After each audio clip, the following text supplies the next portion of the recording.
그러면 이 학생회들이 나와서 함께 하나님을 찬양하겠습니다.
감사합니다. 오늘 우리 주신 하나님 말씀은 에베소서 2장 11절에서 18절입니다.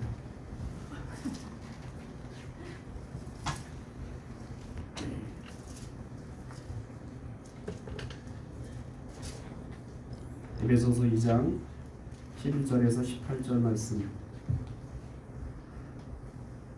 함께 한 목소리로 봉독합니다. 그 그러므로 생각하라. 너희는 그때의 육체로는 이방인이요 손으로는 육체에 행한 할례를 받은 무리라. 칭하는 자들로부터 할례를 받지 않은 무리라 칭함을 받은 자들이라. 그때 너희는 그리스도 밖에 있었고 이스라엘 나라 밖에 살았냐. 약속의 언약들에 대하여는 예인이요 세상에서 소망이 없고 하나님도 없는 자이더니 이제는 전에 멀리 있던 너희가 그리스도 예수 안에서 그리스도의 피로 가까워졌느니라. 그는 우리의 화평이신지라 둘로 하나를 만드사 원수된 것 곧 중간에 얽힌 담을 자기 육체로 하시고 법조문으로 된 계명의 율법을 폐하셨으니 이는 이 둘로 자기 안에서 한 세 사람을 지어 화평하게 하시고 또 십자가로 이 둘을 한 몸으로 하나님과 화목하게 하려 하십니다. 원수된 것을 십자가로 소멸하시고 또 오셔서 먼 데 있는 너희에게 평안을 전하시고 가까운 데 있는 자들에게 평안을 전하셨으니 이는 그로 말미암아 우리 둘이 한 성령 안에서 아버지께 나아감을 얻게 하려 하십니다. 아멘. 시간 찬양교의 찬양을 하나님께 올려드립니다.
옛날에 어떤 나라에 거지가 살았습니다.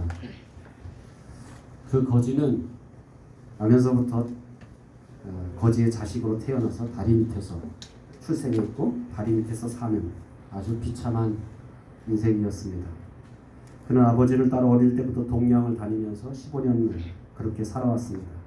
매일매일 자기 운명을 탓하고 팔자를 탓하면서 그렇게 세상을 저주하면서 살았습니다. 그러던 중 하루는 동양하러 나갔는데 마침 그 길에 행차하던 임금님이 자기 앞에 멈추더니 여봐라, 저 거지를 당장 왕궁으로 데리고 가라. 내가 오늘부터 저를 내 아들로 삼겠다 라고 말씀하시는 겁니다. 그러자 신하들이 급히 거지를 왕궁으로 데려가서 씻기고 닦아서 옷을 갈아입혔습니다. 그 다음엔 어떻게 되었겠습니까? 말해봐야 입만 아프겠죠? 하루아침에 이렇게 팔자를 고쳐버린, 팔자가 싹 바꿔버린 거지는 이제는 비참한 거지의 삶이 아니라 왕자님으로서의 삶으로 탈바꿈하게 됩니다. 저 거지가 왕궁 생활을 즐기려면 어떻게 해야 될까요? 무엇보다도 자기가 신분이 바뀌었다는 것에 대한 분명한 강한 확신을 해야 되지 않겠습니까? 만약에 그 확신이 떨어지면 어떻게 되겠습니까? 저렇게 습관적으로 밖에 나가서 거지처럼 왕복을 입고 왕자복을 입고 그렇게 구걸하는 그런 사람이 되지 않겠습니까? 신분이 바뀌었는데도 불구하고 여전히 거지로서의 근성, 거지로서의 습관을 버리지 못하고 내가 언제 또 저 왕이 나를 쫓아낼 줄 모른다라는 그런 불안감 속에 산다면 아마 왕자로 바뀌어진 거지의 인생은 그렇게 행복하지 않을 겁니다. 물론 하루아침에 이 거지의 때가 싹 벗겨지는 것이 아니겠지요. 그래도 매일매일 거지의 생활, 또 거지의 태도, 거지의 과거 이런 것들을 다 청산하고 왕궁에서 선생님이 가르쳐주는 대로 하나하나 왕자의 삶을 배워갈 때, 그럴 때 어떻게 보면 왕자의 삶은 이 거지에서 왕자로 바뀐 이 왕자의 삶은 행복한 삶이 될 줄로 믿습니다. 이 왕자가 된 거지 이야기는 사실은 우리 이야기지요. 하나님이 진노 아래서 종로로 탔던 우리들, 육체의 욕심을 따라 살아왔던 우리들, 허물과 죄로 죽었던 우리들, 그리스도 안에서 우리의 신분을 완전히 바꿔주셔서 하나님의 자녀로, 하나님의 왕자로 신분을 바꿔주셨습니다. 그러니까 예수님 안에서 우리의 팔자가 이제 거지 팔자에서 이제는 종의 팔자에서, 노예의 팔자에서 이제는 왕자의 운명으로 이렇게 바뀌어졌다라는 사실입니다. 이렇게 우리가 예수 그리스도의 그런 은혜를 우리가 받아들일 때 우리가 이런 놀라운 신분의 변화를 우리가 맛보게 되고, 내 신분이 이제는 더 이상 종로로 타는 노예의 삶이 아니라 이제는 왕자의 삶으로, 하나님의 자녀의 삶으로 내가 바뀌었다라는 그런 신분의 변화를 우리가 확신하고, 그리고 그걸 믿음으로 날마다 우리가 선포하며 그렇게 살아야 될 줄로 믿습니다. 이렇게 사실은 오늘 거지가 왕자가 된 이야기를 앞에서 말씀드리는 이유는 뭐냐면, 사실은 우리의 삶이 이렇게 거지의 삶을 한마디로 말하면 그 소외받은 삶 아니겠어요? 그런 소외받은 삶, 어쩌면 오늘날 현대 사회에서 가장 큰 문제는 이 소외의 문제가 아닌가. 우리가 소외받고 또 소외당하는 그런 삶을 산다라는 것이 아마 현대인에게 가장 심각한 문제일 겁니다.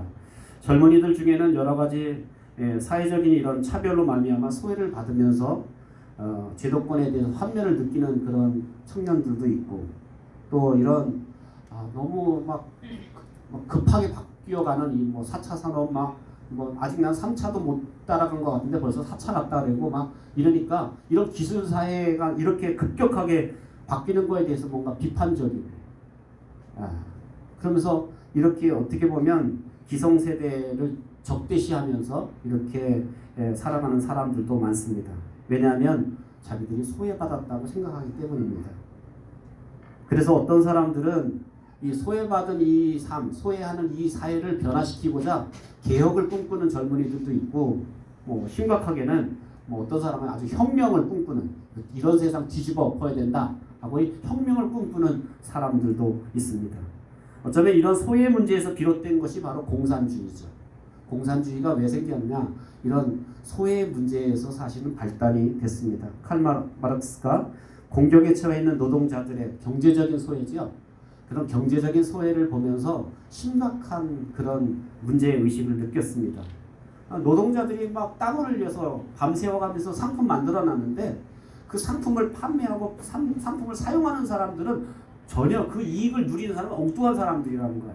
그러니까 자기들이 노력하고 자기들이 수고한, 자기들은 싹 소외되고 저 자기보다 다 높은 계급, 주로 공산주의자들이 말하는 부르주아 계급들이 그걸 다 누리고 있더라는 거야.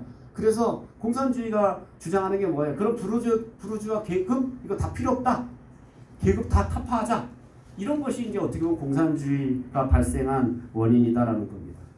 어쩌면 그만큼 이 소외의 문제는 심각한데, 그러면 공산주의자들이 그런 혁명을 일으켜서, 공산주의 혁명을 일으켜서 세상을 이렇게 어떻게 보면 소외 없는 세상으로 만들려고 했는데 그렇게 됐나요? 공산주의 안에서도 여전히 더 심각한 소외가 벌어지고 있더라고요. 어떻게 보면 그들이 그렇게 주체 세력으로 여겼던 플로레타리안 노동자 계급이 어떻게 보면 가장 지금 소외를 당하고 있고 가장 어려움을 당하고 있다라는 겁니다. 우리는 지금 민주국가에 살고 있지만 우리 민주국가에서 일하는 현장을 뒤돌아보면 뭐 민주국가라고 해서 이런 소외가 없는 것이 아니다라는 거예요. 의사를 결정할 때도 소외를 당할 때가 많아요. 힘 있는 말빨 있는 사람이 확 눌러서 이렇게 소외를 당하기도 하고, 회사에서는 그 직급이나 계급에 따라서 나는 말단이기 때문에 이렇게 소외를 당하기도 하고, 사실은 이렇게 우리 삶 가운데 이런 아주 무서운 소외의 모습들이 많이 나타나고 있는데, 그런데 성경은 이렇게 말합니다. 이거보다 더 무서운 게 있다. 경제적으로 소외받고 정치적으로 소외받는데, 경제적으로 정치적으로 소외받는 것보다 더 무서운 소외, 더 정말 심각한 소외가 있다. 그게 뭐냐? 하나님으로부터 소외받는 거죠. 창조주 하나님으로부터 소외받는다면 이건 가장 참혹한 소외가 될 것이다. 성경에서 말한 또 한 가지 소외의 현상은 피조물로서부터 소외입니다. 피조물로부터 소외받는 이 소외의 문제에 대해서, 그래서 우리가 원래는 다 하나님 나라의 시민으로서 시민답게 살아야 되는데 이 세상에서 소외를 받다 보니까 무슨 역할로 산다 그럽니까? 이방인으로, 나그네로. 우리가 시민이고 우리가 주인인데 우리가 오히려 소외받다 보니까 이렇게 이방인처럼, 나그네처럼 이렇게 세상 속에서 대접을 받으면서 살아가게 된다라는 겁니다. 오늘 사도 바울은 이 본문에서 이렇게 소외받던 세상에 살던 우리들에게 하나님께서 예수 그리스도를 통해서 이 소외받는 세상은 안 되겠다라는 거예요. 그래서 새로운 세상, 새로운 사회, 대한사회를 만들어야 되겠다라는 거예요. 대한사회라는 뜻은 무슨 뜻이냐면 이거 갖고 안 되니까 새로 대자는 대치하다라는 말이잖아요. 대치될 만한, 바꿀 수 있을 만한 그런 세상을 하나님이 만드신다. 누구를 통해서? 예수 그리스도를 통해서.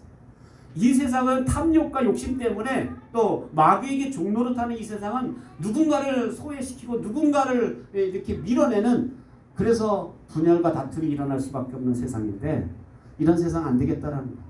그래서 하나님이 새롭게 만든 세상, 새로운 질서가 잡혀지는 세상, 대한사회, 대한세상, 대한공동체를 하나님께서 만드셨다라는 것을 오늘 본문에서 말씀하고 있습니다. 첫째로 왜 이 대한사회가 필요할까요? 왜 하나님께서는 이 사회를 갖고는 안 되겠다. 그것은 이 세상이 모든 사람을, 그리스도가 없는 세상은 소외시키는, 소외를 당하고 소외를 시키는 그런 세상이 돼버렸기 때문입니다. 11절 12절 말씀 같이 읽겠습니다. 시작. 그러므로 생각하라. 너희는 그때에 육체로는 이방인이요 손으로는 육체에 받은 무리라. 칭하는 자들로부터 할례를 받지 않는 무리라. 칭함을 받은 자들이라. 그때에 너희는 그리스도 밖에 있었고 이스라엘 나라 밖에 사람이라. 약속의 언약들에 대하여는 외인이요 세상에 소망이 없고 하나님도 없는 자이더니. 사도 바울이 그러므로 생각하라 라고 이렇게 이야기합니다. 그러므로 생각하라. 거지였던 때, 그런데 이제는 왕자로 변화된 이 삶을 산다면 거지였던 때를 새까맣게 잊어버리고 이렇게 지금 나 왕자지 하고 그냥 겸손하지 못하게 이렇게 그렇게 살지 말고 한번 생각해 봐라는 거야. 우리가 옛날에 허물과 죄로 죽었었고 공중권세 잡은 자들의 종로로 택했었고 육체의 욕심을 따라 살던 우리들이었는데, 그렇게 죽었던 우리들이 그리스도와 함께 살리시고 그리스도와 함께 일으키시고 그리스도와 함께 하늘나라에 앉히셨다면, 우리가 이렇게 신분이 바뀌었다면 이제 한번 생각하며 살라는 거야. 따라합시다. 생각하며 살자. 그러니까 임금님이 은혜를 베풀어 주셔서 자기와 같은 거지를 왕자로 만들어 주셨으면 그 은혜를 좀 생각하며 살자라는 거야. 아무 생각 없이 그냥 예수 믿고 구원받았다 그러니까 그냥 그 은혜는 새카맣게 잃어버리고 은혜 없이 그냥 세상을 살라 그러니까 일반 세상 사람들과 별 다를 것이 없는 삶을 살게 된다라는 겁니다. 아무 생각 없이 순간순간 궁중에서 살면서 살다 보면 어떤 삶을 살까요? 거지 근성이 자꾸 나올 수밖에 없는 거예요. 그래서 아까 그 구걸하던 거지처럼 왕자복을 입고 저렇게 다시 거리로 나가서, 왜냐하면 자기가 습성이 그거기 때문에. 그러니까 우리도 가만히 생각해 보세요. 예수 믿고 내가 변화됐는데 그 은혜가 떨어지기 시작하면 어떻게 바뀌는지 아세요? 저렇게 바뀌어요. 우리가 분명히 그리스도의 하나님의 자녀인데 하는 짓을 보면, 하는 모습을 보면, 하는 말을 보면, 하는 행동을 보면, 하는 마음 씀씀이를 보면 이건 완전히 거지와 같은. 그래서 우리가 그런 세상을 보면서 뭐라 그래요? 거지 같은 세상. 이렇게 말하는 이유는 뭐냐면 정말 이젠 더 이상 거지 같은 삶이 아니라 왕자 같은 삶을 살아야 될, 공주 같은 삶을 살아야 될 우리들이 이렇게 은혜를 망각하고 은혜를 잃어버리면 거지 같은 삶을 살 수밖에 없다라는 거. 오늘 우리도 마찬가지입니다. 그래서 생각하면서 살아야 됩니다. 허물과 죄로 죽었던 나를, 마귀에게 종살이하던 나를, 육체의 욕심을 따라 살던 나를 하나님 나라의 자녀로 삼아주시고 그분의 식탁에서 날마다 함께 먹고 마실 수 있는 특권을 주셨다면 그 은혜를 우리는 깊이 생각하며 살아야 될 줄로 믿습니다. 그렇게 은혜를 생각하는 사람은 어떨까요? 그 사람은 달라져요. 말하는 게 달라지고, 생각하는 게 달라지고, 행동하는 게 달라지고. 이렇게 달라지는 이유는 뭐냐면 자기가 내가 원래는 거지였는데 이렇게 내 신분이 하나님 나라의 왕자로 바뀌었다는 이 엄청난 은혜를 내가 느끼는 분량만큼, 또 내 신분을, 변화된 신분을 확신하는 분량만큼 우리의 말과 행동이 다 달라지게 돼 있다는 겁니다. 그래서 사도 바울은 그것을 그때에 라는 단어로 사용합니다. 그때에. 두 번이나 그때에 생각하라. 언제 생각하라는 거예요? 그때에 생각하라는 거. 저 그때는 언제입니까? 왕자가 되기 전에. 왕자가 되기 전에 그때에 우리는 어떤 존재였다라고 말하고 있죠? 은혜 받기 전에 우리는 소외받는 삶을 살았다라는 거예요. 육체로는 뭐였어요? 이방인이었고, 할례로서는 무할례자라고 칭함을 받았고, 12절에 보면 그때 우리는 그리스도 밖에 있었고, 이스라엘 나라에 밖에 있었고, 언약과는 상관없는 외인들이고, 소망도 없고 하나님도 없던 자다. 이렇게 뭘 생각하라는 거예요? 옛날 거지였던 때를 한번 생각해 보라는 거예요. 변화되기 전에, 우리가 구원받기 전에, 하나님의 자녀가 되기 전에 그랬던 그때를 한번 생각하라는 거예요. 언제 생각하라고요? 예수 믿기 전에, 은혜 받기 전에 여러분의 때를 생각해 보라는 거예요. 근데 우리 여러분 잘 생각해야 안 해요. 생각을 잘 안 하고 살다 보니까 자꾸 옛날 습성으로, 옛날 근성으로 돌아가는 모습을 보게 된다는 겁니다. 유대인들은 이방인들을 엄청나게 경멸했습니다. 유대인들이 이방인을 생각하는 것은 우리가 외국 사람이 이렇게 생각하는 정도가 아닙니다. 유대인들은 이방인을 뭐라고 생각했냐면, 어릴 때부터 이런 교훈을 봐요. 이방인 왜 만드는지 알았냐? 하나님이? 왜 하나님 유대인들만 안 만들고 이방인들도 만드는지 아냐? 지옥의 불쏘시개로 쓰시려고 이방인들 만들었다. 이렇게 어릴 때부터 그렇게 교육을 받아요. 그러니까 생각해 보세요.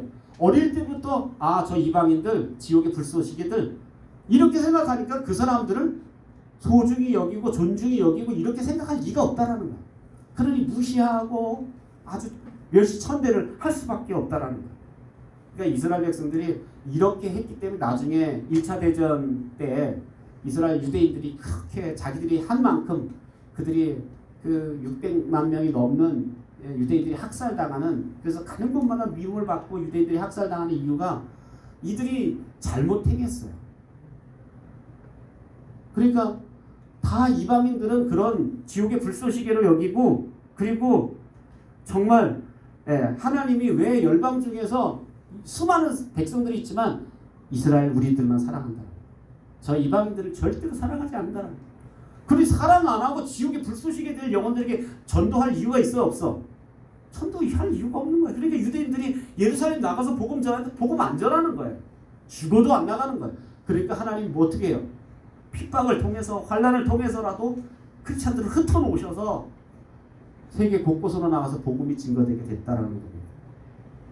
이렇게 어떻게 보면 유대인들과 이방인들 사이에는 엄청난 소외가 있었다라는 거예요. 그래서 유대인과 이방인 사이에는 뭐가 있었냐면 막힌 담이 있었습니다. 14절에 보면 유대인들과 이방인 사이에 중간에 막힌 담이 있었습니다. 이 담은 적대감으로 나누어진 담이었습니다.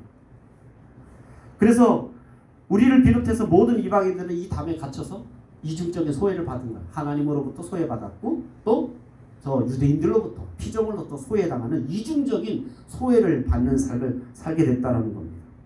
오늘날도 그리스도가 없는 세상을 한번 생각해 보십시오. 여러분, 그리스도가 없는, 예수가 없는 세상을 한번 보세요.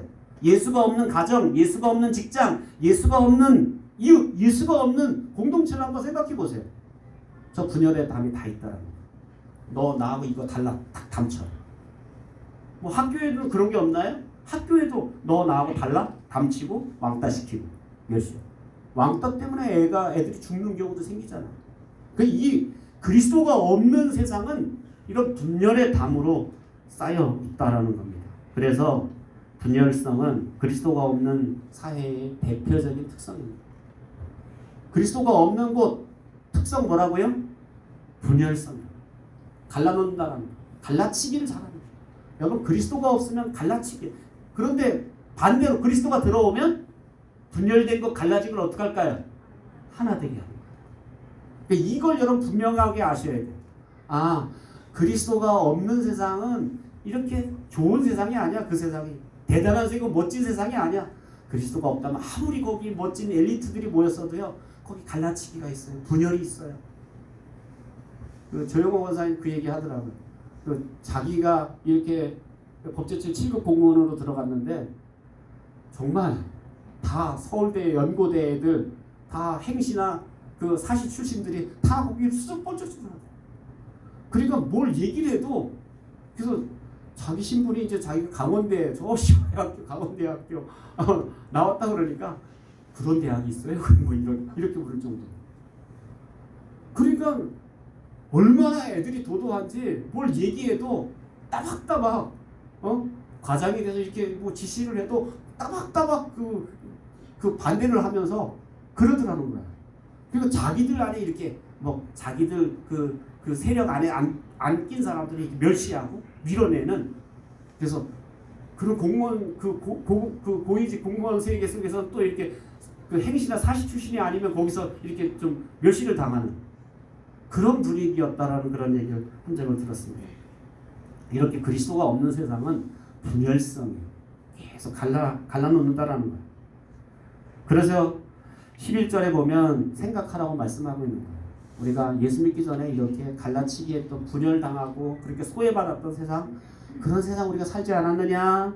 또 12절에도 한글 성경엔 나오지 않지만 기억하라는 단어가 나옵니다. 기억하라.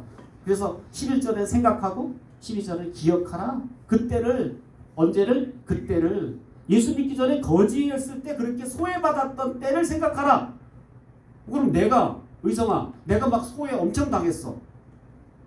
그래서 내가 이제 나에게 어느 정도 이제 내가 이제 거기에 이제 내가 이제 좀 아이들 위해서 내가 이제 이렇게 좀 위치에 올랐어. 내가 어릴 때는 소외받았는데 내가 이제 제일 고참이 됐어.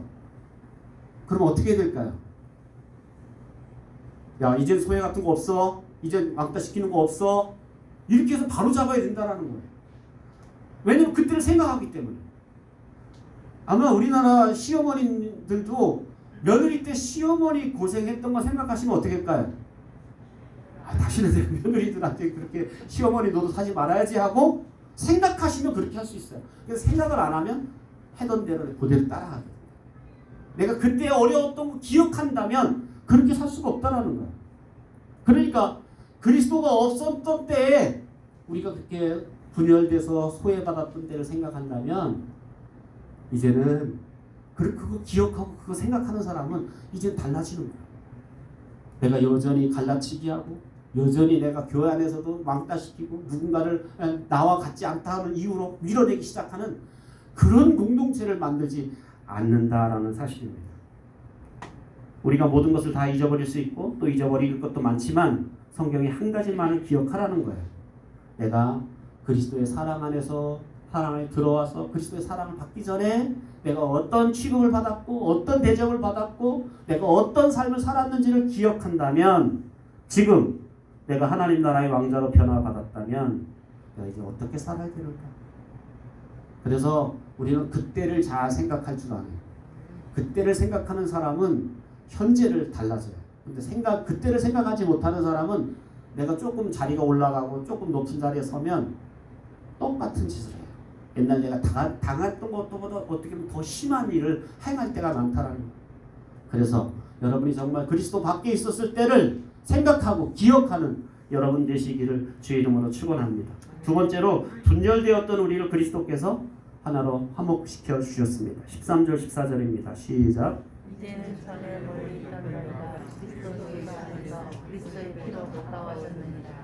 그는 우리의 화평이신지라. 불로 하나님 앞에서 원수된 것 곧 중간에 막힌 자를 자기 죄로 하시고. 아멘. 13절에 보면 그러나 이제는 로 시작합니다.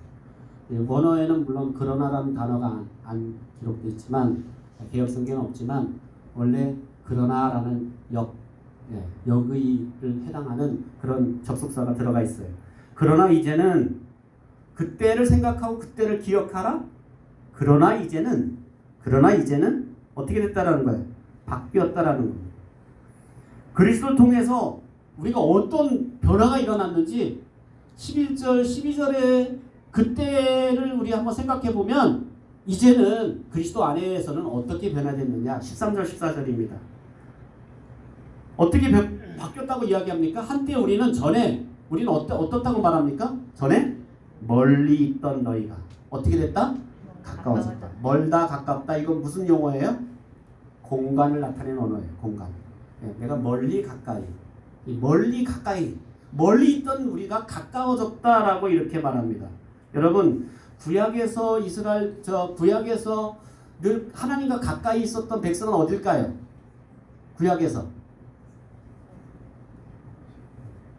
생각하세요 좀. 구약 시대에 하나님과 늘 가까이 있었던 백성은 어딜까요? 이스라엘 백성이겠죠. 하나님과 멀었던 백성은 이방인이겠죠. 이방인은 하나님과 멀리, 왜냐하면 이방인은 하나님으로부터 어떤 백성이라 했어요? 아예 사랑하지 않는 백성이라고 생각했으니까 하나님부터 멀리 있어. 이건 물론 유대인의 관점에서 그렇다는 거예요. 유대인의 관점에서 이방인들은 하나님과 멀리 있었던, 그리고 유대인들은 하나님과 가까이 있었던, 이 멀다 가깝다라는 용어는 바로 그걸 이야기하고 있다라는 겁니다.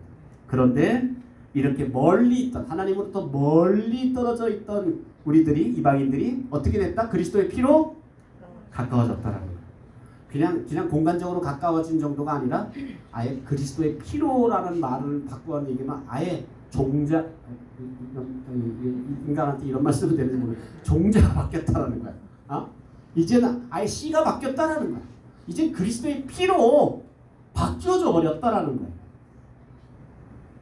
주의 십자가가 유대인과 이방인들 사이에 막힌 담을 헐고 둘을 한 몸으로 연화시켰다라는 거예요.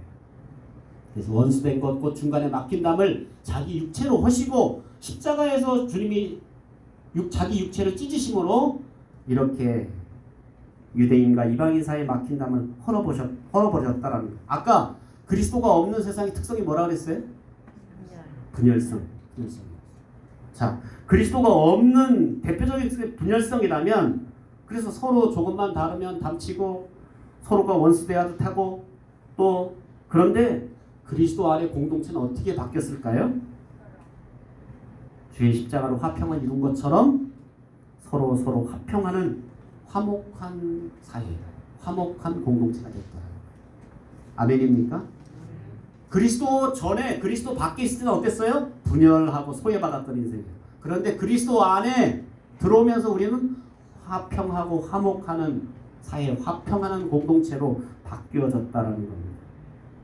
지금 우리가 살고 있는 사회는 분열될 수밖에 없는 조건들로 계속해서 분열되고 있습니다. 왜냐하면 거기 그리스도가 없기 때문입니다. 그리고 그 골이 굉장히 깊어져요. 제가 그래서 이거 좁혀지기 쉽지 않겠는데, 제가 그런 생각을 늘 해요. 이거 우리나라, 우리 사회 이거 좁혀질 수 있을까? 옛날에도 하도 갈라지니까 6.25 사변을 통해서 한번 사변을 겪고 난 다음에 이게 좀 하나가 됐었는데 이게 웬만한 어려움, 지금 코로나 어려움이 왔는데도 이게 갈라진 게 안 합쳐지는 모습을 봐요. 이렇게 어려운데도 안 합쳐져요. 태극기와 촛불이 그렇고 진보와 보수가 그렇고 요즘은 기성세대와 젊은 세대들이 서로 갈라져요. 골이 심각해요.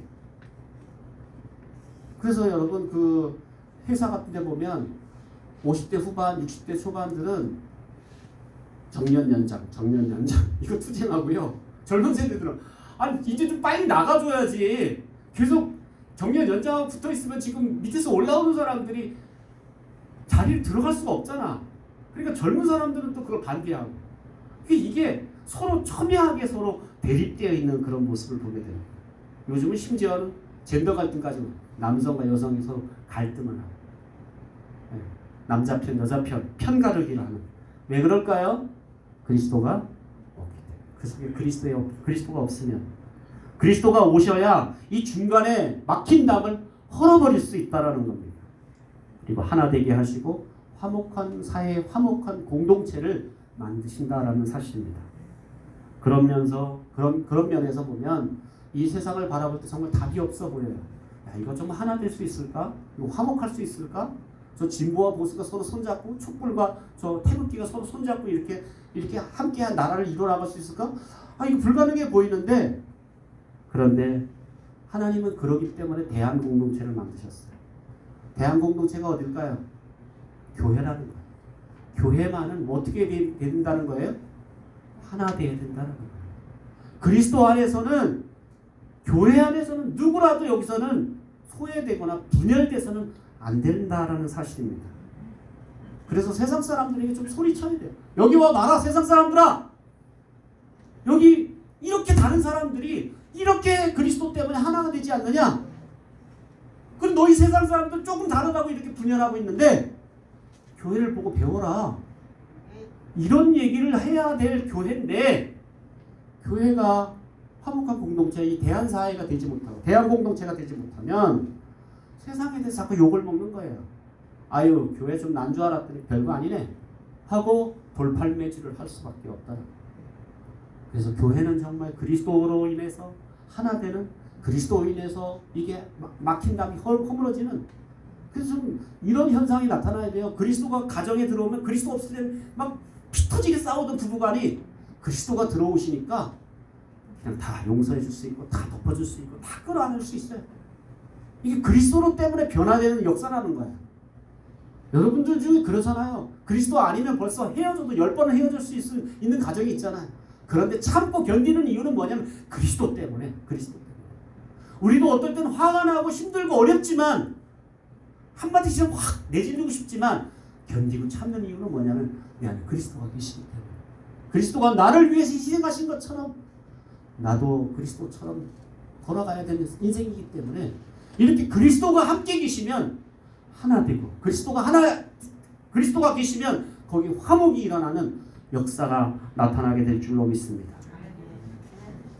세 번째로 그리스도를 모셔야 진정한 대한사회가 될 수 있습니다.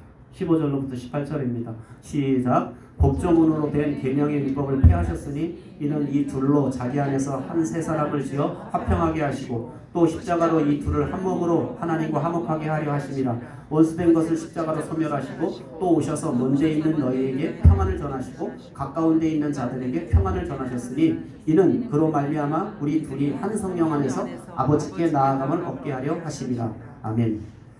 예수님이 유대인과 이방인, 인간과 하나님 이 갈라진 틈에 오셔서 십자가로 말미암아 무슨 일을 하셨습니까?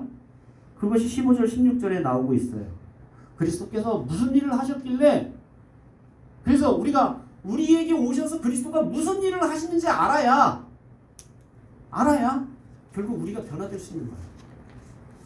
우리가 요즘 이제 호세아서 아침에 새벽에 묵상하는데 호세아서의 내용이 뭐예요?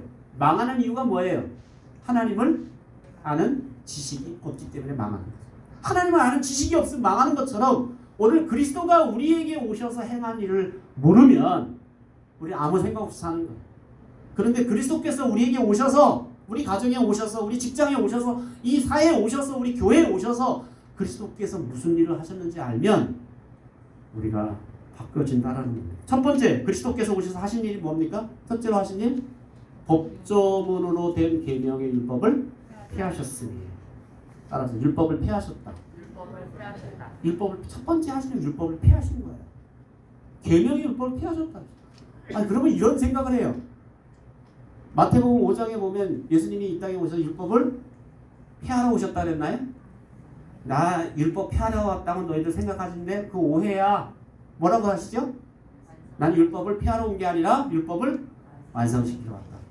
그때 바울이 예수님 완성시키러 왔다 그랬는데 왜 바울은 또 율법 폐한다. 그리스도의 율법 폐하셨다. 이렇게 단언해서 이야기한 거야. 여기서 바울이 말하는 율법을 폐하셨다는 얘기는 율법 중에서 특별히 의식법을 말합니다. 의식법. 따라합시다. 의식법. 이 의식법에는 어떤 것이 있었냐 하면 제사법, 그 다음에 정결법, 음식법, 부정법. 여러분 이스라엘 사람들이 유대인들이 이 이방인들을 갈라치게 하는 것의 대표적인 특성이 뭐예요? 다 이율법이에요. 의식법이에요. 제사하는 방법 때문에 갈라치게 하죠. 먹는 음식 때문에 갈라치게 하죠. 또 정결 예식 때문에 갈라치게 하시죠. 또 이런 것 때문에 다 이스라엘 유대인들이 이방인들을 갈라치게 하는 분열시키는 대표적인 특성이 뭐냐면 율법이라는 의식법이라는 이거 하나님께서 폐하셨다라는 거예요. 그리스도께서 이거 폐하셨다라는 거예요. 더 이상 이제는 그래서 율법 때문에 사람을 갈라치게 할 수 있다 없다?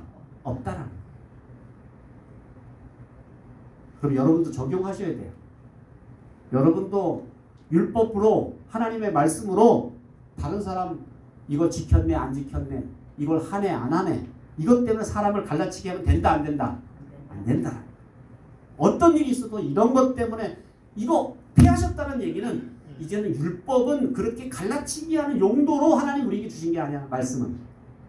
말씀은 살리라고 주신 말씀이지 그 말씀을 가지고 분열시켜서 갈라놔서 소외시켜서 사람을 죽으라고 주신 법이 아니라. 아멘입니까?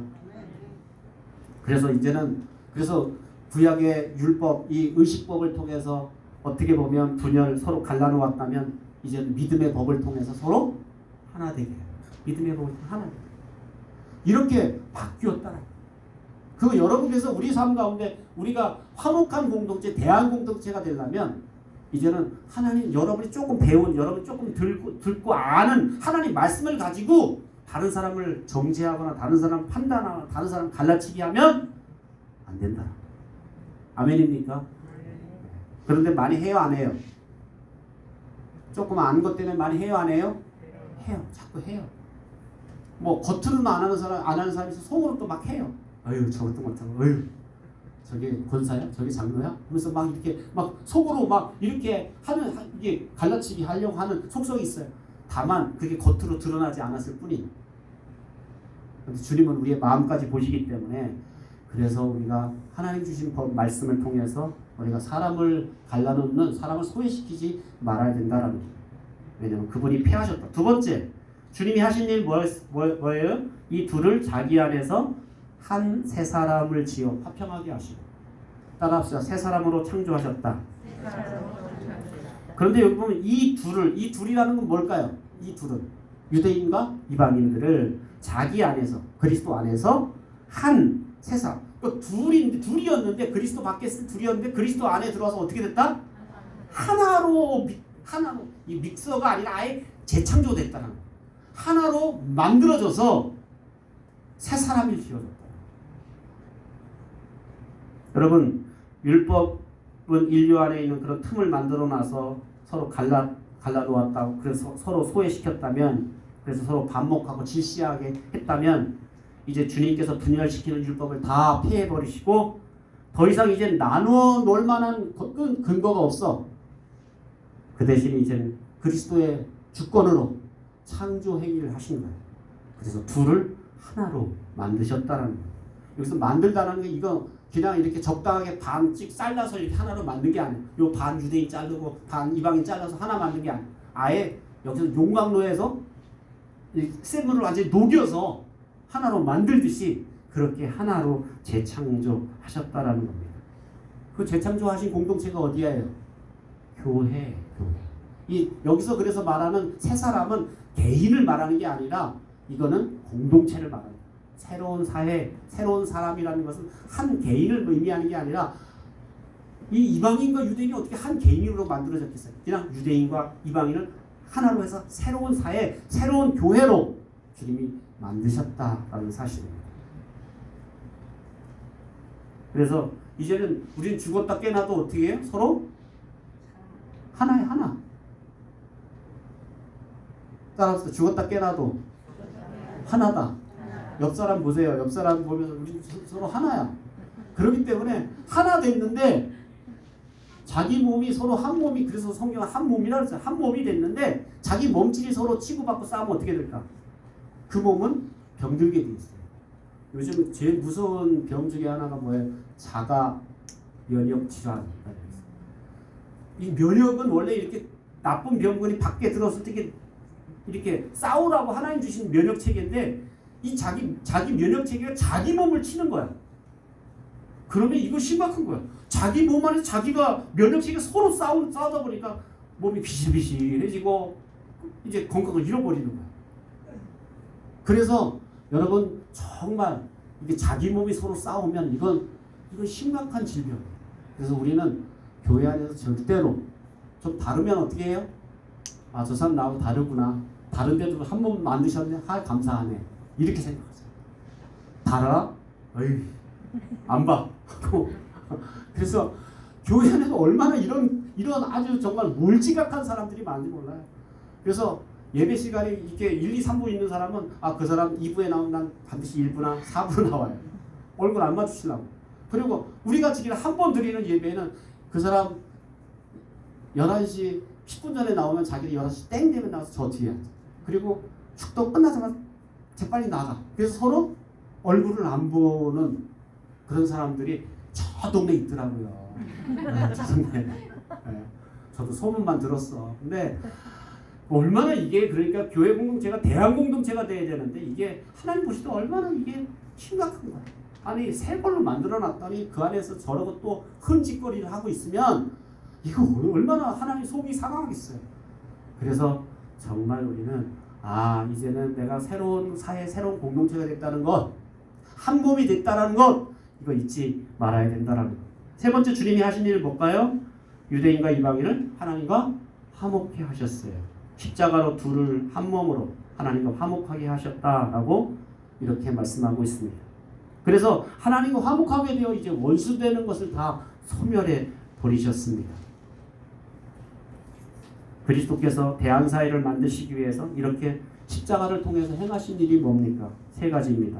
그리스도께서 특별히 사람들을 하나님으로부터, 유대인들을 이방인으로부터 갈라놓았던 분열의 도구였던 율법을 폐해버리셨어요. 더 이상 이제는 우리는 의식이 다르다는 이유로 서로 말씀을 지켰네 못 지켰나는 그런 이유로 사람을 그렇게 정죄하면 안 된다라. 둘째로 이전에 깊이 분열되었던 두 인류를 화평하게 하셔서 한 몸이 되는 새로운 인류, 새로운 대한사회를 만드셨다는 그것이 바로 교회입니다. 세 번째로 그분은 십자가를 통해서 이 둘 사이에 모든 원수된 것을 멸해서 화목하게 하는 공동체가 되게 하셨습니다. 예수 그리스도를 통해서 새롭게 창조된 이 대한사회는 어떤 것입니까? 유대인들에게는 멸시받는 헬라인들과 자유자들에 의해서 물건 취급을 받고 살았던 종들과 그 안에 태어나면서부터 평생 때는 남자들에게 차별받았던 여성이라는 것 때문에 차별받았던 이 초대교회 이 서신이 쓰여질 때만 해도 이렇게 헬라인이라기 때문에 태어나면서 내가 무슨 헬라인 태어나고 싶어 태어났나? 태어나고 보니까 헬라인인데 그것 때문에 차별받아. 나는 태어나서 그렇게 헬라인으로 태어나고 이방인으로 태어났더니 그냥 나는 벌써 그때부터 물건 취급당하고 불쏘시개 취급당하고 그리고 나는 태어나면서부터 나는 내가 선택했나? 내가 여자로 태어났는데 남자가 아니라는 이유 때문에 내가 차별당하고 그런데 이런 차별들이 그리스도 안에서 그리스도의 몸된 교회 안에서 대한 공동체 안에서는 사라지고 한 운명, 한 몸이 됐다라는 사실입니다. 그러므로 교회 공동체 안에서는 더 이상 인간의 조건에 따라서 우리는 차별할 수 없는 그런 공동체다라는 거예요.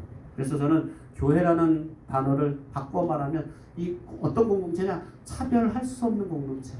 하나 됐기 때문에, 한 몸 됐기 때문에, 사람과 하나님 사이에 막혀진 담을 허물고 성령께서 하나로 만드신 공동체이기 때문에 우리는 서로 하나를 이루는, 그래서 이렇게 우리는 멸시천대를 받던 거지와 같았던 우리들이 예수님을 만나면서 그리스도 안에서 이제는 팔자를 고친 그리스도 안에 새로운 사회, 새로운 공동체의 일원이 됐다면 이제는 누가 뭐래도 내가 하나님 나라의 엄청 소중한 존재고 내가 가치 있는 존재가 됐다는 것을 기억하고 이것을 날마다 실감하고 이것을 날마다 느끼면서 감사하면서 사는 방법 하나가 있고, 이거 다 기억하지 않고 생각하지 않고 그냥 되는 대로 살아갈 수 있는 방법이 있고, 여러분 어느 것을 선택하시겠습니까?